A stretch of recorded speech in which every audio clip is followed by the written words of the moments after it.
오늘 우리에게 주시는 하나님의 말씀, 창세기 5장 21절에서 24절의 말씀입니다.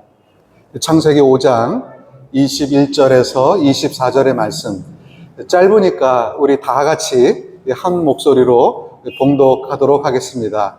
시작. 에녹은 65세에 무드셀라를 낳았고, 무드셀라를 낳은 후 300년을 하나님과 동행하며 자녀들을 낳았으며 그는 365세를 살았더라. 에녹이 하나님과 동행하더니 하나님이 그를 데려가심으로 세상에 있지 아니하였더라. 아멘. 이제 창세기 5장으로 넘어와서 특별히 에녹의 그 삶, 또 에녹의 그 일생을 우리가 다 알지는 못하지만 성경이 가르쳐준, 또 성경이 얘기하고 있는 그 말씀에 비춰서 함께 묵상하기를 원해요. 창세기 5장을 보면, 우리가 5장을 처음부터 끝까지 이렇게 쭉 읽다 보면 똑같은 패턴이 등장합니다. 어떤 사람이 태어나고, 그러니까 누가 누구를 낳고, 그 다음 그 사람은 한평생의 일생을 살게 되고, 그리고 몇 년을 살다가 죽었더라. 그래서 낳고, 살고, 죽는 그의 모습이, 그런 모습이 이 5장에 걸쳐서 쭉 나열되어져 있는 그런 모습을 보게 되고, 단편적인 언급이지만 태어나고, 살고, 죽고, 에덴 동산을 벗어난 우리 인간에게 주어진 삶이 아닌가 생각을 하게 돼요. 몇 년 동안 살지는, 또 살게 되는지는 우리 각자가 다 다를 수 있지만은 우리 사람은 다 어떻게 보면 주어진, 정해진 그런 레파토리, 그런 서클을 살고 있는 거죠. 누군가는 태어나고 또 살게 되고 그리고 죽게 되는 그런 모습. 근데 이 21절에서 24절을 보면 그런 패턴을 거스리는, 그런 패턴에서 전혀 동조하지 않는 새로운 삶의 모습을 에녹이라는 인물 속에서 얘기하고 있습니다. 특별히 24절을 보면 에녹이 하나님과 동행하더니 하나님이 그를 데려가심으로 세상에 있지 아니하더라. 누군가가 태어나고 몇 년을 살고 그리고 죽었다라는 그런 동일한, 누구도 거스르지 못하는, 누구도 벗어나지 못하는 그 동일한 패턴 속에서 그럼에도 불구하고 벗어나는 새로운 삶의 모습을 창세기 5장 24절에서 에녹이 그 주인공이다라고 얘기하고 있습니다. 에녹이 하나님과 동행하더니 하나님이 그를 데려가심으로 세상에 있지 아니하더라. 태어나고 몇 년 동안을 살았는데 다른 사람들은 그 다음에 있어야 할 죽음에 대한 얘기가 이 에녹에게는 없는 거예요. 하나님과 함께함으로 인해서 그 죽음의 수레바퀴 속에서 또 다른 어나더의 삶을 살아냈던 그 에녹의 모습을 우리는 성경에서 얘기하고 있는 모습을 보게 됩니다. 우리는 다시 돌아가서 24절을 보면 에녹이 하나님과 동행하더니 이 부분에 대해서 좀 더 우리가 집중해서 살펴봤으면 좋겠어요. 왜냐하면 에녹이 인류의 모든 사람들이 벗어날 수 없는 그 죽음의 굴레를 벗어났는데, 죽음을 보지 않고 하나님께 갔는데 그 이유가 하나님과 동행하더니 여기에 있거든요. 그러면 하나님과 동행한다라는 그 의미에 대해서 우리는 좀 더 깊게 묵상하고 생각해 볼 필요가 있습니다. 여기서 동행이라는 단어를 보는 거예요. 동행이라는 단어. 할락이라는 히브리 동사입니다. 근데 이게 크게 세 가지 모습 속에서 우리가 생각해 볼 수 있는데, 첫 번째는 걷다라는 뜻이에요. walk. 그래서 여기서는 동행이라고 표현했지만 NIV 성경에서도 walk, 걷다라는 표현을 써요. 그리고 또 어떤 표현 속에서는 산책이라는 표현을 써요. 그래서 하나님과 동행, 어떻게 보면 추상적이고 막연한 그런 표현 같은데, 이것을 다시 말하면 하나님과 걷고 있는 거예요. 또 다시 말하면 하나님과 산책하고 있는 그런 모습. 그래서 NIV 성경에는 이렇게 얘기하고 있습니다. 하나님과 신실하게, 충성스럽게, faithful이라고 번역되어져 있는데, 신실하게 하나님과 걸었다라는 거예요. 근데 이 할락이라는 단어는 지속적인 의미가 있어요. 그래서 한 번 걷고 만 게 아니에요. 한 번 하나님과 동행하고 만 게 아니고, 저하고 한번 산책하실래요? 이러고 일회성으로 끝난 게 아닌 그 사람의 일생 속에서 꾸준하게 하나님과 걷고 산책한 그런 모습을 얘기하고 있습니다. 특별히 두 번째 의미를 또 생각해 보면, 이 동행이라고 하는 그 할락의 단어는 구약에서 몇 번 등장하는데, 그 의미가 세계관을 의미해요. 세계관. 삶의 방식, 그 삶의 어떤 스타일, 더 나아가면 그 사람의 세계관을 의미하기도 합니다. 가장 대표적인 게 시편 1장 1절이에요. 우리가 다 아는 구절인데, 복 있는 사람은 악인의 꾀를 쫓지 아니하며, 복 있는 사람은 악인의 꾀를 쫓지 아니하며. 이 구절 속에서, 이 문장 속에서 할락이라고 하는 동행 또는 걷다 또는 산책한다라는 이 단어가 동일하게 등장을 해요. 어디에서 들으냐면 악인의 꾀를 따르지 아니하며. 이 따르다라는 이 단어가 할락이에요.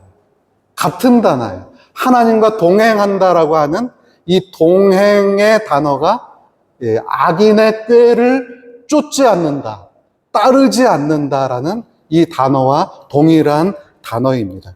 그런 의미에서 하나님과 동행했다라는 이 표현 속에서는 그 사람의 삶의 태도, 그 사람의 삶의 세계관이 담겨 있어요.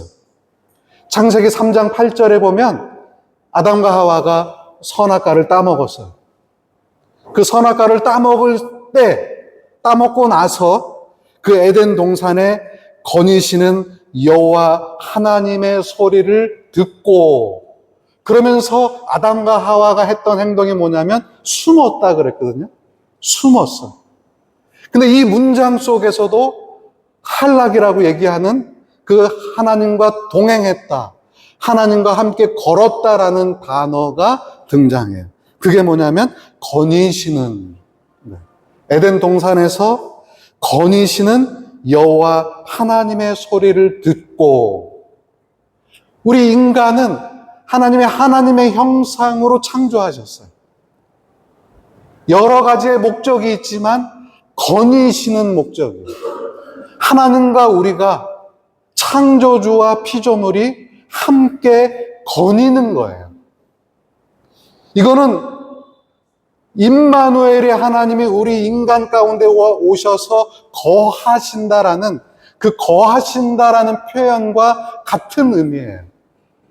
그래서 하나님이 거니신다라는 건 그냥 하나님이 왔다 갔다 하신다라는 의미가 아니고, 하나님이 우리와 함께 하신다라는, 하나님이 우리의 삶 속에, 우리의 그 지경 속에 좌정하신다라고 하는 그 임마누엘의 의미가 여기에 담겨 있는 거죠.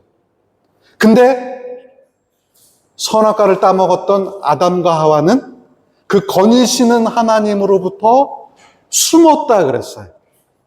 죄가, 그 타락한 본성이 하나님과의 그 거룩한 동행, 하나님과의 그 아름다운 동행에 죄를 뿌리는 거예요. 고춧가루를 뿌리는 거죠. 우리로 하여금 더 이상 떳떳하게 자신감 있게 아파하면서 달려가지 못하게 하는 그 죄책감을 심어주고 있는 거예요. 그 모든 의미가 이 동행, 한락이라는 그 단어 가운데 담겨 있습니다. 그런 의미에서 우리는 하나님과 동행한다라는 것을 더 심도 있게 심화시켜서 나아간다면 단순히 우리가 하나님과 동행하는 거, 단순히 교회 생활을 열심히 하는 걸로는 부족한 거예요. 신앙생활이라는 거는 교회 생활로부터 시작을 하죠. 거기서부터 시작을 해요. 그러나 교회 생활이 교회에 대한 그 교회의 어떤 프로그램과 예배와 그 모든 것들에 대해서 열심을 다하는 그 모습이 하나님과 함께 한다고 하는, 하나님과 동행한다고 하는 그 신앙생활의 모든 거를 충족시켜 주지는 않아요. 시작은 될 수 있지만, 동기부여는 될 수 있지만, 그리고 교회 생활이 어떤 의미에서 우리의 믿음 생활에 베이스를 받쳐주기는 하지만 교회 생활이 결코 우리의 신앙을 대변하지는 않는다라는 거예요. 그런 의미에서 많은 분들이 우리 교회가 달라져야 된다, 교회가 새로워져야 된다라고 얘기를 하고, 우리 한국 교회의 크리스찬들이 1907년에 평양의 대부흥을 이루었던 그 모습처럼 우리의 열심이, 우리의 신앙이, 우리의 회개가 그렇게 다가가야 된다라고 얘기할 때에 우리는 세계 그 어느 나라의 교회보다도, 세계 그 어느 나라의 교회에 속한 성도들보다도 1등과 같은 자랑할 만한 그런 열심이 우리에게 있는데, 그게 뭐냐면 교회 생활이에요. 교회 생활은 그 어디다가 내놔도 뒤지지 않아요. 한국 교회에, 또 그 한국 교회에 속한 성도들의 그 열심은 그 어디다 내놔도 늘 1등이에요. 비교할 수 없는 그 우월함과 그 열심이 있어요. 근데 여기서 우리는 착각을 하게 된다라는 거예요. 내가 열심히 교회 생활하면 그게 곧 나의 신앙이라고 착각을 해요. 내가 하루도 안 빠지고 주일 성수하고 있고 11조 하고 있고 여러 가지 봉사하고 있고 직분 있고 남들 보기에 부족함 없이 또 충성하는 그 모습을 보이고 있으면 그게 곧 하나님 앞에서 나의 신앙의 모습이라고 착각을 하는 게 우리의 딜레마예요. 우리의 연약한 모습이 거기에 담겨 있는 거예요. 물론 신앙은 거기서부터 시작을 하지만 어떻게 보면은 교회의 모습과 비즈니스하고 있는 나의 모습은 전혀 다를 수 있는 모습일 수 있는 거예요. 근데 우리는 교회에서는 신실한 집사님 취급을 받고 그렇게 인정을 받고 그런 모습으로 앉아 있죠. 그러면서 나도 착각을 하는 거예요. 사람들이 생각하는 그 인식의 내가 하나님 앞에서 내 믿음의 존재인 것처럼 그렇게 우리가 착각에 빠져들 때, 그때가 우리 신앙의 위험한 모습이다라는 거예요. 우리는 분명히 알아야 돼요. 교회 생활이 신앙생활이 아니에요. 교회 생활이라는 건 어떻게 보면 껍데기에 불과하죠. 외형적인 틀에 불과한 거예요. 정말 중요한 그 내면에 신앙인으로서의 삶이 있느냐, 이게 중요한 거죠. 그래서 그 삶은 교회에서는 알 수가 없어요. 왜냐하면 다들 뜨뜻하게 옷 입고 와갖고 헌금도 하고 주일 정수하고, 그런 모습 속에서 우리가 그 사람의 정말 신앙적 삶의 모습을 찾아내기는 쉽지 않죠.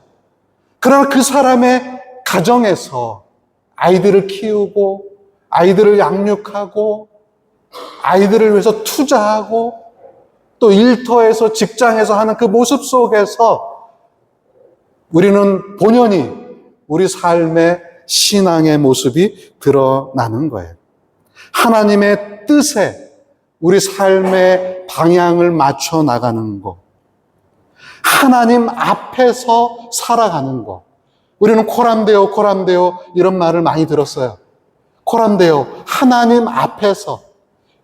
교회에서 예배드리는 열심만 다할 것이 아니고 우리의 일터에서, 우리의 가정에서, 우리의 대인관계 속에서 하나님 앞에 있는 것처럼 우리의 삶이, 우리의 정체성이 그렇게 유지되어져야 되는 것이죠. 그러면서 세 번째는 하나님을 기쁘시게 하는 거예요. 히브리서 11장 5절에 에녹에 대한 표현이 있어요. 믿음으로 에녹은 죽음을 보지 않고 옮겨졌으니 하나님이 그를 옮기심으로 다시 보이지 아니하였느니라. 그는 옮겨지기 전에 하나님을 기쁘시게 하는 자라 하는 증거를 받았느니라.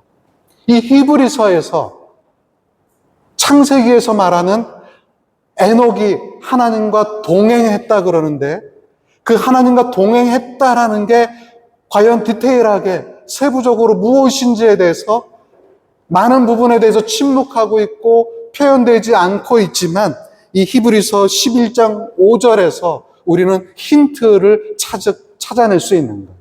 그의 일생이 하나님을 기쁘시게 하는 일생이었다라는 거예요.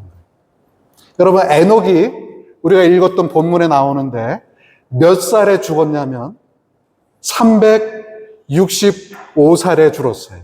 365살. 저는 그걸 보면서 1년이 365일인데 그런 생각도 하게 되고 365세에 죽었어요. 어찌 보면 이런 생각을 해봐요. 저 혼자. 1년이 365일인 것처럼 하루하루 한 해 한 해 하나님 앞에서 하나님의 뜻을 나의 삶의 방향으로 맞추고 하나님의 그 뜻이 어디에 있는지, 하나님의 기뻐하심이 어디에 있는지 그거를 늘 분별하며, 부족하죠. 우리의 모습은 늘 부족하고 넘어질 수밖에 없는 거예요. 그럼에도 불구하고 오뚜기처럼 일어나서 계속해서 끊임없이 그 하나님의 방향에, 그 하나님의 시선에, 그 하나님의 뜻에 나를 맞추면서 하나님이 기뻐하실 만한 그 일에 매진할 수 있도록 노력하는 그 모습, 그런 삶, 그게 하나님과 동행하는 삶이지 않나, 그런 생각을 하게 되는 거예요. 그런 의미에서 에녹은 하나님과 동행했다라고 얘기할 때 하나님을 위해서 살았다, 이렇게 표현되어지기보다는 저는 이렇게 말하고 싶은 거예요. 하나님과 함께 살았다. 하나님을 위해서 산 것도 물론 있겠지만, 그 말도 맞겠지만, 좀 더 디테일하게 하나님과 동행이라는 이 어원 속에서 우리가 생각해 볼 때 하나님과 함께 살았다. 365일, 365년을 그렇게 살은 그 에녹의 모습을 보게 돼요. 근데 여기서 또 하나 짚고 넘어가야 될 게 있어요. 우리 본문을 보면 21절을 볼까요? 창세기 5장 21절에 에녹은 65세에 무두셀라를 낳았고, 또 다른 아들이 있는지 언급은 없어요. 그렇지만 65세에 무두셀라를 낳았대요. 그러면서 하는 말이 뭐냐면, 무두셀라를 낳은 후에 300년을 하나님과 동행했다라 그러는 거예요. 22절을 보죠. 무드셀라를 낳은 후 300년을 하나님과 동행하며. 여기서 제가 무엇을 얘기하고 싶은지 힌트를 찾아냈나요? 에녹이 몇 살까지 살았냐면 365살이에요. 근데 365살, 365년을 하나님과 동행했다라고 얘기하지 않고 300년을 하나님과 동행했다라고 얘기를 하는 거예요. 근데 그 300년은 어디서부터 시작된 300년이냐? 무드셀라를 낳은 그 순간부터, 무드셀라가 태어난 그 순간부터 시작된 거예요. 그런 의미에서 이 에녹의 하나님과의 동행, 하나님과의 함께 걷는 삶, 그 하나님과의 함께하는 그 산책 같은 그의 일생은 어디로부터 시작이 되었냐면 무드셀라를 낳고부터예요. 그 순간이 그에게 계기가 된 거예요. 우리 일생에 대학 때 이런 거 많이 했습니다. 이 Z라는 알파벳에 내가 언제 태어났고 대략 내가 몇 살에 죽을 것 같으면 이 꺾어지는 부분이 두 부분이 있어요. Z, 영어 Z를 보면. 그러면 내 인생에 있어서 정말 중요한 그 계기를, 내 인생의 방향이 바뀌고 내 인생의 삶이 바뀐 어떤 그 두 번의 계기가 있다면 언제입니까? 뭐 이런 거를 적는 그런 거를 좀 해본 기억이 나죠. 그런 의미에서 에녹에게 있어서 하나님과 동행하게 된 계기, 동기가 있는데 그게 언제냐면 무드셀라가 태어나는 그 순간이에요. 무드셀라가 태어나는 그 순간. 우리에게도 어찌 보면 어려서부터 모태신앙 모태신앙으로 태어났지만 어느 순간 어느 계기를 통해서 또 예수님을 진짜 만나고 그 신앙의 전환점이 되는 그런 순간들이 있어요. 어떤 분은 사업의 실패를 속에서, 어떤 사람은 누군가를 만남으로 이런저런 계기들이 있죠. 그러면 우리는 더 한 걸음 나아가서 무드셀라가 태어났어요. 그 전까지는 65세를 사는 그 전까지는 에녹의 삶은 주변의 다른 사람들과 별다를 바 없었다라는 거예요. 특별할 게 없었다라는 거예요. 그러나 무드셀라가 태어나면서 그의 인생은 달라졌어요. 그의 인생은 변화되었어요. 목적과 방향이 바뀌어졌어요. 삶의 이유가 변화되었어요. 무드셀라가 태어나는 그 순간 속에서. 여기서 그러면 무드셀라가 뭔데? 그 아들이 누군데? 그 태어나는 그 순간, 물론 우리가 이제 청년이 돼서 누군가를 사랑하는 사람을 만나고 그래서 결혼을 하고 첫 아기가 태어났을 때 달라지죠. 이제 아빠가 됐고 엄마가 됐으니 달라지는 거는 마찬가지죠. 그렇지만 그런 달라짐보다도 더 스페셜한, 특별한 이유가 이 에녹에게 있어서 무드셀라가 태어나는 그 기점이 있다라는 거예요. 무드는 죽다라는 죽음의 의미가 있어요. 셀라는 보내어지다라는 그런 의미가 있어요. 그런 의미에서 이 두 단어, 무드셀라를 합치면 이렇게 생각할 수 있는 거예요. 그가 죽으면 그것이 보내어질 것이다. 이것을 좀 더 의역하는 거예요. 그의 죽음이 보내는 신호가 될 것이다. 이것을 좀 더 우리가 의미를 살리면 이렇게 많은 학자들이 얘기를 합니다. 그가 죽으면 심판이 온다. 그러니까 무드셀라의 그 이름 가운데 그런 의미가 담겨 있는 거예요. 그가 죽으면 심판이 온다라는 거예요. 그 메시지를 하나님으로부터 무드셀라가 태어나는 그쯤에 이 에녹은 하나님으로부터 들은 거예요. 그 전 65살 사는 동안은 65년을 사는 동안은 그냥 사라지니까 사는 거예요. 남들 다 학교 가니까 학교 가고, 대학 가니까 열심히 공부해서 가고, 또 대학 나오면 취직해야 되니까 취직하고, 결혼해야 되니까 또 하라고 하니까 하고, 그런 어떤 쳇바퀴와 같은 그 흐름 속에서 그냥 그렇게 흘러왔는데 65세에 무두셀라가 태어나는 그쯤에 하나님의 메시지가 에녹에게 온 거예요. 그게 뭐예요? 이 아이가 죽으면 그때에 하나님의 심판이 온다라는 거죠. 우리는 그렇게 추측하고 또 그렇게 생각해 볼 수 있는 거예요. 이 아이가 죽으면 하나님의 심판이 온다라는 거예요. 제가 표를 하나 지었는데 무두셀라가 출생을 했어요. 표를 하나 보여주시죠. 무두셀라가 태어났어요. 이게 이제 무두셀라 영년이에요, 영년. 예. 근데 그 무두셀라의 아들이 태어났어요. 라멕이에요, 라멕.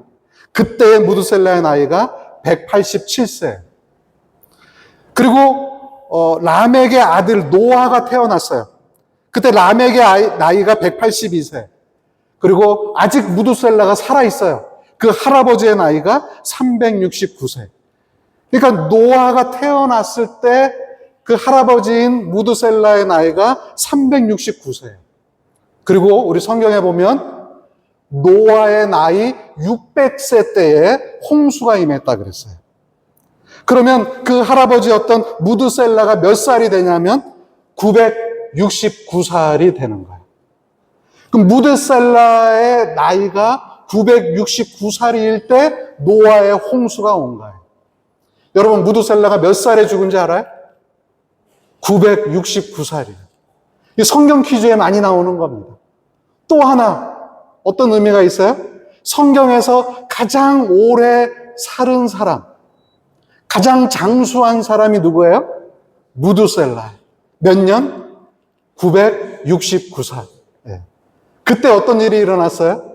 노아의 홍수가 임했어요. 어찌 보면 이 무두셀라, 이 아이가 죽으면 하나님의 심판이 온다라고 하는 이 해석이 어떻게 보면 굉장히 신빙성이 있지 않습니까? 네. 저는 또 이런 생각을 해봐요. 성경에서 가장 오래 산 사람이 누구냐면 무두셀라예요. 왜 하나님이 무두셀라라는 그 사람을 가장 오래 살게 했을까? 그 영혼이 죽으면 심판이 와요. 어찌 보면 하나님의 마음은 심판이 아니에요.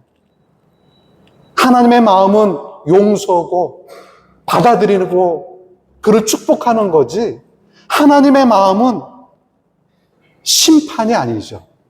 그런 의미에서 하나님의 마음 가운데 그 무두셀라가 한 해 한 해 한 해 더 살면서 심판을 유예시키는 것처럼 하나님의 마음은 그렇지 않을까 그런 생각을 또 해보게 되는 거예요.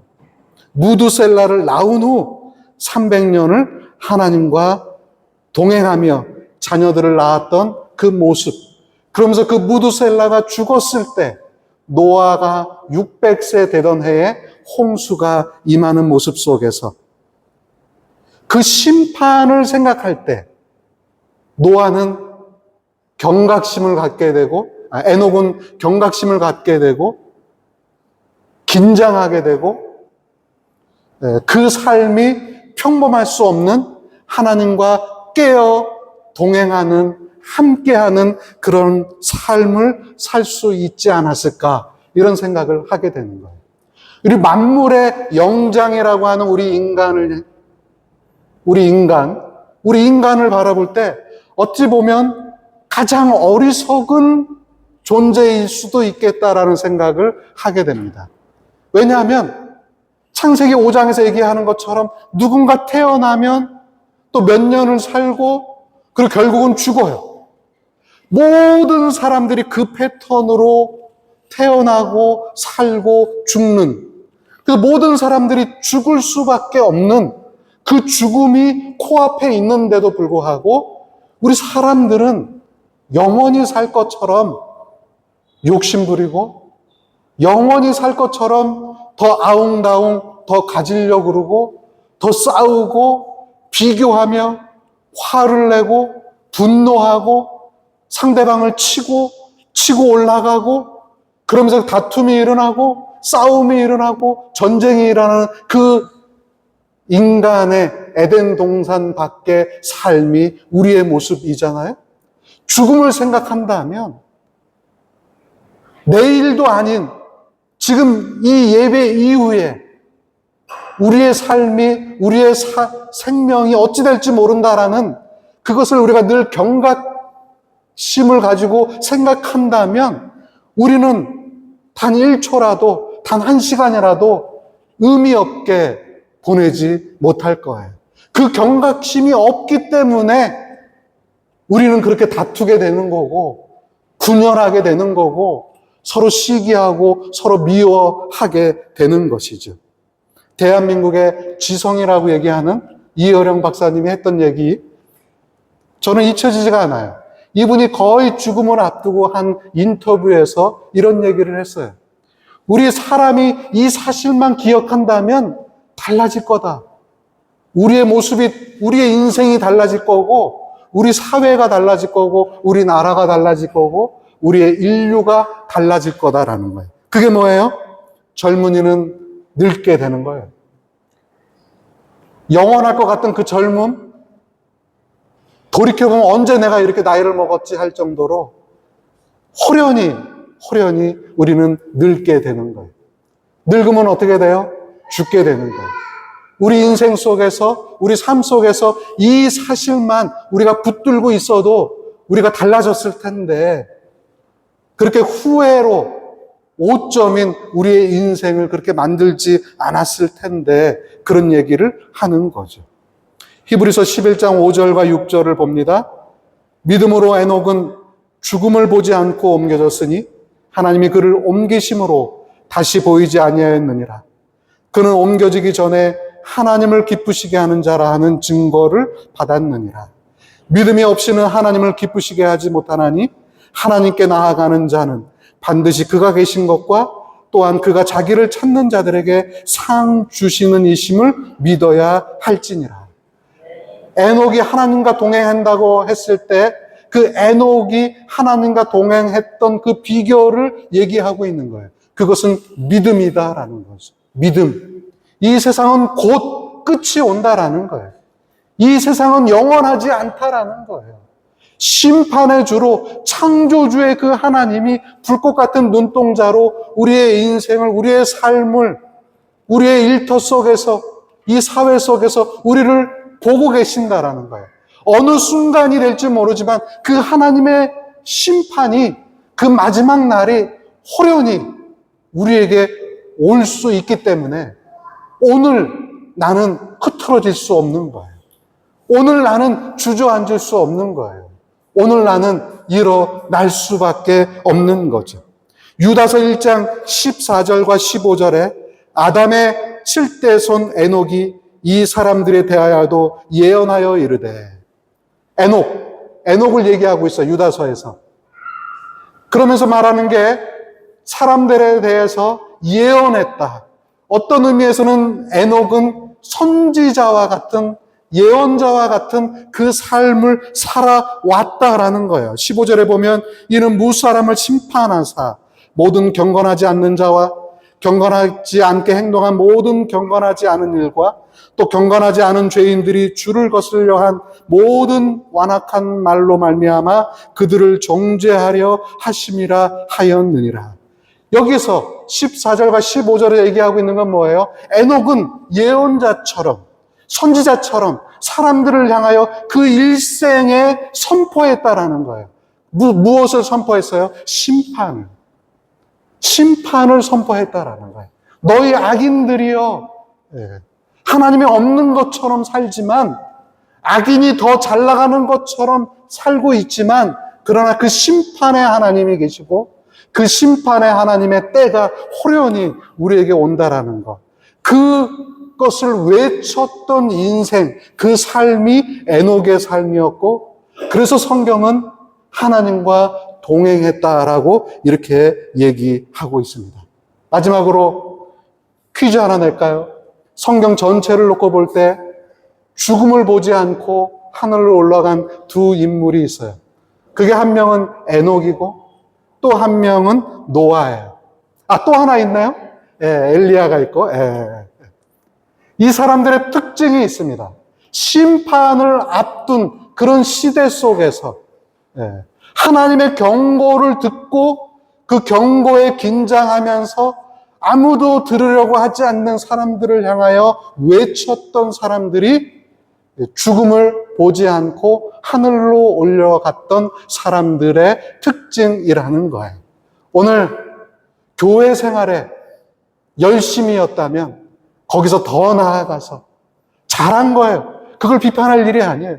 거기서 더 나아가서 우리의 가정에서, 우리의 일터에서, 우리의 직장에서 어느 자리에 있던지 간에 그곳에서 하나님의 제단을 쌓는 저와 여러분들이 되어지기를 축복합니다. 그곳에서 교회를 벗어나서 예배당을 벗어나서 내가 누구를 만나든지 간에 어떤 일을 하든지 간에 하나님 앞에서 하나님을 인식하고 코람데오의 마음으로 하나님을 노래하고 하나님과 대화하고 하나님께 묻고 하나님의 대답을 들을 줄 아는 저와 여러분 모두의 삶이 되어지기를 축복합니다. 왜냐하면 심판의 날은 호련히 오는 거예요. 암 걸리는 사람이 예고가 있습니까? 어느 날 멀쩡했는데